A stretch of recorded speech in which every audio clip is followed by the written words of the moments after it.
Andhra Pradesh deputy CM Pawan Kalyan స్ఫూర్తితో Narasaraopet Janasena party పట్టణ ఉపాధ్యక్షులు మేడిశెట్టి రామారావు ఫ్రెండ్ సర్కిల్ ఆధ్వర్యంలో వరద బాధితుల సహాయార్థం అవనిగడ్డకు ఈ రోజున నర్సరావుపేట పార్టీ కార్యాలయం నుండి సుమారు 2 లక్షల రూపాయలకు సంబంధించిన బట్టలు, సరుకులు, మెడిసిన్స్ తదితర సామాన్లు పల్నాడు జిల్లా నర్సరావుపేట పార్టీ కార్యాలయంలో జనసేన పార్టీ రాష్ట్ర కార్యదర్శి నర్సరావుపేట జనసేన పార్టీ ఇన్ఛార్జ్ సయ్యద్ జిలానీ జెండా ఊపి ప్రారంభించారు.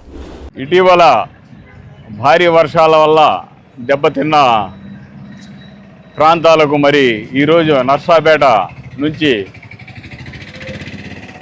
యుఎస్లో ఉన్న ప్రతి చందనం గారు వారి మిత్ర బృందం నర్సరావుపేట నుంచి అవనిగడ్డ దివిసీమ ప్రాంతానికి వివిధ గ్రామాలకి సుమారు 2 లక్షల వాల్యూ గల దుప్పట్టు బట్టలు వాళ్ళు పంచడానికి ఈరోజు నర్సరావుపేట జనసేన పార్టీ ఆఫీస్ నుంచి బయలుదేరుతుంది లారీ.